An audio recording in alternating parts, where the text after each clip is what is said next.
Ils ne sont pas autonomes, il faut tout leur dire. J'ai souvent entendu des enseignants s'en plaindre. Mais qu'est-ce que la plupart voudraient?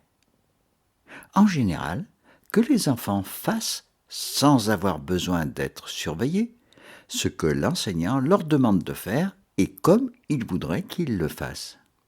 Drôle d'autonomie. Définition de l'autonomie. L'autonomie désigne la capacité d'un objet, d'un individu ou d'un système à se gouverner soi-même, selon ses propres règles. Dans d'autres cas, elle fait référence aux propriétés d'une entité qui est capable de fonctionner de manière indépendante, sans être dirigée et contrôlée de l'extérieur. Et définition de l'hétéronomie telle que je ne cesse de l'utiliser. L'hétéronomie est le fait qu'un être vive selon des règles qui lui sont imposées, selon une loi subie. L'hétéronomie est l'inverse de l'autonomie, où un être vit et interagit avec le reste du monde selon sa nature propre. Dans le monde vivant, ce qu'on appelle éducation n'est que la période pendant laquelle le petit, d'abord dépendant de ses géniteurs ou du groupe auquel il appartient pour les espèces grégaires et sociales, devient peu à peu un adulte autonome, c'est-à-dire capable d'assurer lui-même seul sa subsistance, exemple un chaton, ou avec le groupe auquel il appartient, exemple un louveteau, un castor. Chez nous, les humains, depuis plus d'un siècle, l'éducation est accaparée par l'école. Avant, les familles disposaient d'une relative autonomie, relative parce qu'elles aussi avaient plus ou moins intégré les modes de pensée d'une société, les habitus de Bourdieu ou l'hétéronomie de Castoriadis, qui fait croire que l'on produit des pensées autonomes. Aujourd'hui, elles participent de moins en moins à l'éducation de leurs enfants et doivent même se soumettre aux comportements éducatifs qui leur sont édictés par les institutions qui les surveillent. Normalement, l'autonomie permet à un enfant de se débrouiller au quotidien, de devenir de plus en plus indépendant et de pouvoir prendre ses propres décisions. Le besoin d'autonomie évolue pendant toute l'enfance et l'adolescence. Devenir autonome, c'est acquérir peu à peu une forme de contrôle sur soi-même et sur sa vie. C'est un élément essentiel de la confiance en soi. Pour y parvenir, l'enfant a besoin d'adultes bienveillants qui l'accompagnent dans cette quête vers l'autonomie. Or, dans l'école traditionnelle, les enfants n'ont aucune autonomie réelle puisque toutes leurs actions et tous leurs comportements leur sont édictés. Au mieux, ce n'est pas l'autonomie qui est développée, mais bien plutôt quelque chose comme la débrouillardise. En fait, ce qui est éventuellement formé à l'école, c'est la capacité à s'en tirer le mieux possible avec le moins d'efforts possible, à faire semblant d'écouter plutôt que d'être vraiment attentif, à interpréter ce que le maître veut qu'on dise plutôt qu'à comprendre réellement ce qu'il dit, à échapper à la punition quand on n'a pas fait son travail, à ne pas se faire interroger quand on n'a pas appris sa leçon, etc. Au mieux, c'est ainsi que se construisent d'étranges mais efficaces attitudes qui permettent de se débrouiller dans l'imbroglio des propositions scolaires. Autonome, je suis autonome. L'autonomie offre la paix d'esprit. Je me fais à déjeuner. On continue de roupiller. Déjeuner. Roupiller. Autonome. Autonome. Autonomie. Autonome, je suis autonome. L'autonomie offre la paix d'esprit. Calmement, je vais m'amuser. Pendant qu'on peut cuisiner. M'amuser. Cuisiner. Déjeuner. Roupiller. Autonome. Autonome. Autonomie. Autonome, je suis autonome. Pour Castoriadis, l'autonomie des individus ne peut se construire et se réaliser que dans des entités également autonomes, c'est-à-dire s'auto-organisant, et créant elles-mêmes les dispositifs qui permettent et régulent leur vie et la vie de ceux qui la composent, ceci sans avoir à se soumettre à des contrôles ou à des modèles extérieurs. Ce qui voudrait dire que l'école où les enfants et les adolescents passent l'essentiel de leur vie devrait être, elles aussi, autonomes. Évidemment, les écoles ne sont pas du tout des entités autonomes. Elles sont même quasiment toutes identiques, doivent fonctionner exactement comme l'exige l'éducation nationale. Même lorsqu'il s'agit de jeunes adultes ou d'adultes dans l'enseignement supérieur. Ainsi, l'université de Vincennes, créée après 1968, qui était, elle, parfaitement autonome, a été détruite en 1980.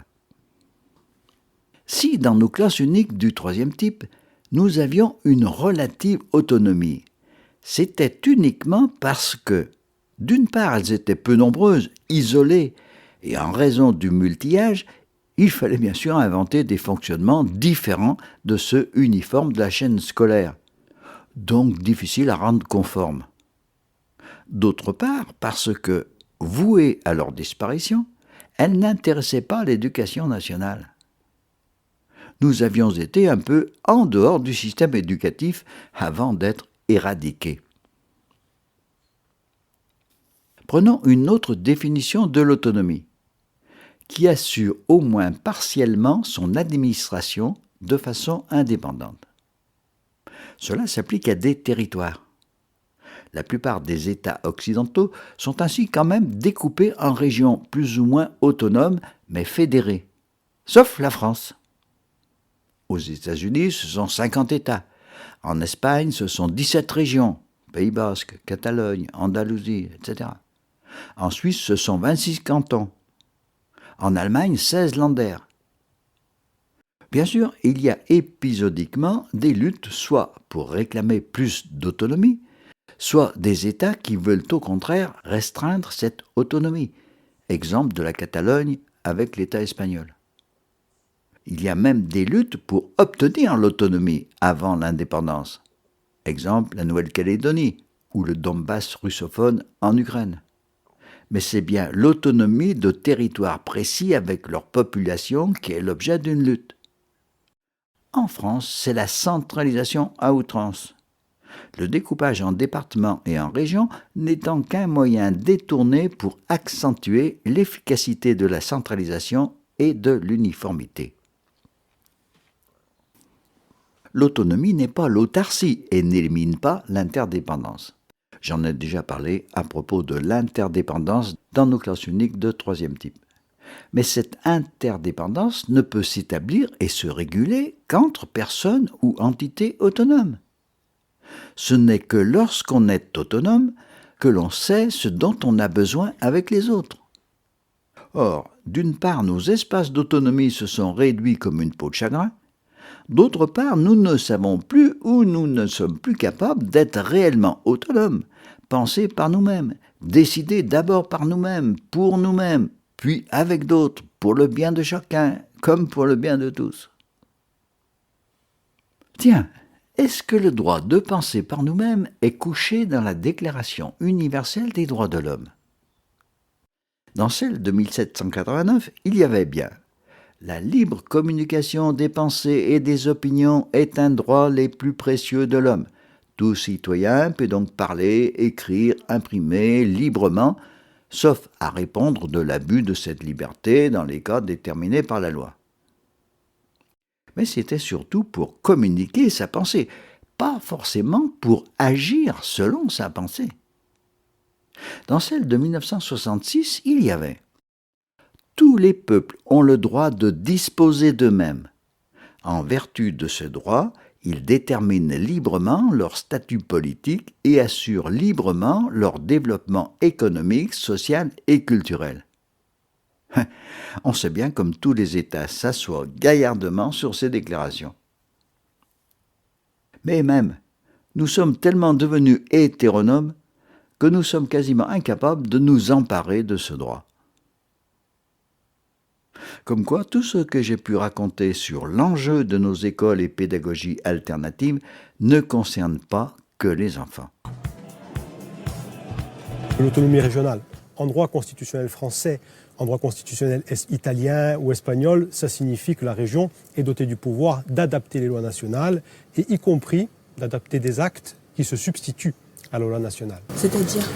C'est-à-dire que par exemple, en termes de fiscalité, Saint-Martin ou Saint-Barthélemy adoptent les règles fiscales en lieu et place du Parlement français.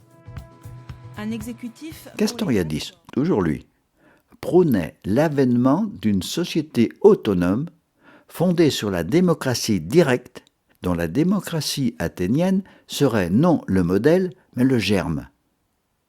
En effet, si selon lui la plupart des sociétés humaines peuvent être qualifiées d'hétéronomes, c'est qu'elles se retrouvent sous l'emprise de structures sociales, politiques ou idéologiques, ce qu'il nomme l'institué. C'est bien l'état où nous en sommes et qui ne fait qu'empirer. On croit que toutes nos difficultés proviennent de dirigeants qu'il faut changer. Mais ce ne sont plus eux qui établissent les règles auxquelles il faut se soumettre. Ce sont des organismes tentaculaires dont on ne peut même plus distinguer les dirigeants dans ce qui a été inventé, l'économie et la finance. Nous dépendons de l'Europe, de l'Organisation mondiale du commerce, des traités multilatéraux qui régulent les échanges, du FMI, etc. Lorsque nos dirigeants répondent aux revendications par « ce n'est pas possible », ils sont de toute bonne foi, enfin, peut-être. Dans une société hétéronome, le plus terrible, c'est la bonne foi. Tous les « ce n'est pas possible » veulent se référer à une situation alors qu'ils ne sont que l'impossibilité d'imaginer un autrement. Par exemple, pour qu'il n'y ait plus de pauvres, c'est très simple. Il suffirait que tous ceux qui gagnent beaucoup d'argent en gagnent un peu moins. Un enfant de 6 ans peut comprendre comment se partage un gâteau. Eh bien, même les pauvres, bien plus nombreux, donc bien plus forts, s'ils le voulaient, n'arrivent pas à l'imaginer. Sauf un jour. Dans leurs gilets jaunes fripés, pacifistes mais déterminés, ils bloquaient fermement les lieux, les gueux. Le soir, ils maintenaient le blocage sur les ronds-points et au péage. Ils voulaient plus baisser les yeux, les gueux. Y a jamais eu autant de personnes pour réclamer que démissionnent tous ces politiciens véreux, des gueux, dans leurs gilets jaunes fripés, portant la France des oubliés. Enfin on les voyait un peu, les gueux.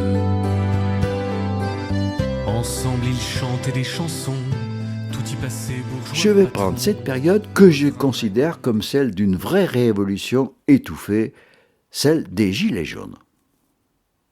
Les Gilets jaunes avaient fissuré cette hétéronomie en osant se mettre à penser par eux-mêmes et à exister. Finalement, ces Gilets jaunes étaient pour la plupart les mauvais élèves de l'école, ceux pour qui l'école n'avait pas été un ascenseur social, qui y étaient restés moins longtemps que les autres. Il leur avait quand même fallu des dizaines d'années pour que s'efface cette étiquette qui les condamnait à laisser les autres penser à leur place du haut de leur position obtenue par l'école. Et pour donner raison à Castoriadis, c'est bien dans les petites structures autonomes des ronds-points ou de leurs assemblées citoyennes que les uns et les autres avaient commencé à penser de façon autonome. Par exemple, ils ont commencé à revendiquer le pouvoir d'achat. Là, ils rentraient dans la logique admise, où il était certain d'ailleurs qu'ils seraient grugés. Et puis quelques-uns se sont mis à exiger le pouvoir de vivre. Cette fois, ils changeaient de mode de pensée et devenaient bien embarrassants. Les dirigeants, et une bonne majorité, sont incapables de penser pouvoir de vivre, en dehors de pouvoir d'argent. Le pouvoir de vivre bouleverse toutes les conceptions que l'on peut avoir du social, de l'économie, de l'habitat, de l'agriculture, des finances, du politique. Les partis de gauche ou écologiques, tout aussi finalement hétéronomes que les autres, n'ont pu entrevoir la sauvegarde de la planète qu'à travers des structures existantes et centrales et bouleversées. Évidemment, ils sont dirigés par de bons élèves. Avec le référendum d'initiative citoyenne, le RIC, ils écorchaient ce qui n'était pas pensable de remettre en question. La démocratie sur laquelle d'ailleurs peu de monde s'interrogeait en dehors de son bricolage. Comment ils s'imaginent qu'ils n'ont pas besoin d'élites pour les représenter? Ils s'imaginent capables d'élaborer des lois. Ils s'imaginent ne pas provoquer le chaos que nous seuls avons la capacité d'empêcher. Tous les bien-pensants le répètent en se gaussant. Ils s'imaginent. Et oui, justement, ces gilets jaunes pouvaient encore imaginer et mettre en œuvre ce qu'ils avaient la capacité d'imaginer. Ils ne se contentaient pas de reproduire un modèle qui leur aurait été fourni. Ils n'arrêtaient pas dans leurs assemblées autonomes d'en discuter, d'en imaginer des modalités. L'établissement avait bien saisi le danger. À partir de la réflexion démarrée sur un RIC, un référendum d'initiative citoyenne, c'est toute l'architecture politique qu'on appelle république, pensée comme immuable, qui risquait d'être bouleversée avec les positions que chacun y occupait ou cherchait à y occuper. Impensable, de toute bonne foi.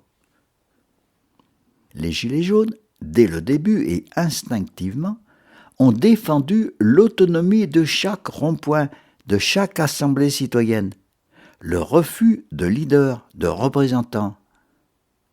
Cela ne correspondait plus du tout à ce que l'on considère comme normal, et toute la classe politique et médiatique, de toute bonne foi, n'a cessé de leur demander « Désignez des délégués, structurez-vous pour pouvoir négocier comme cela se fait d'habitude », sous-entendu comme dans tous les partis.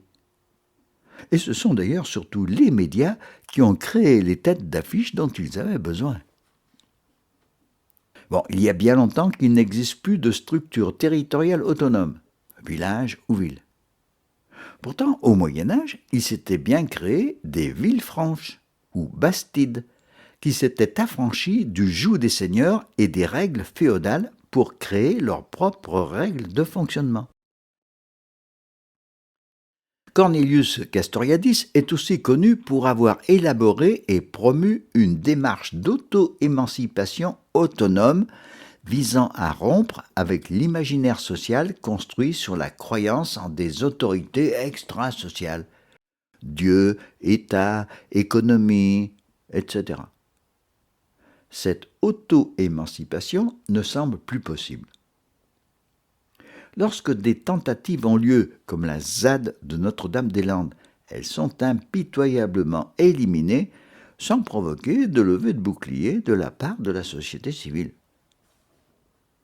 À propos des médias, si on prend à nouveau le même exemple, la façon dont ils rendaient compte du mouvement des Gilets jaunes relevait autant de la manipulation que de l'hétéronomie, par le choix des images qui tournaient en boucle, l'isolement d'événements en leur donnant un caractère général, par l'introduction de mots, de qualificatifs dans les descriptions factuelles, par leurs insinuations, par leurs questions réitérées attendant une réponse politiquement correcte, etc.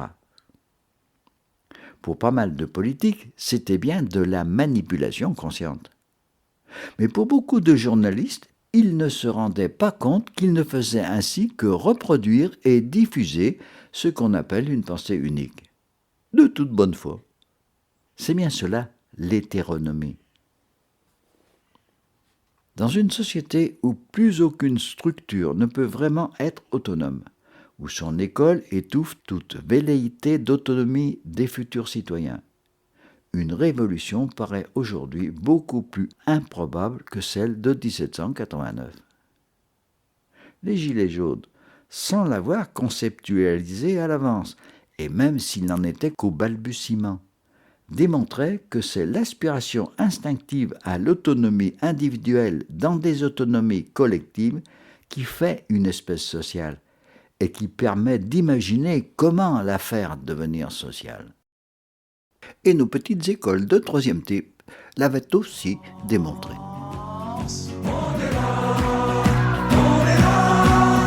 Même si Macron ne veut pas, nous on est là.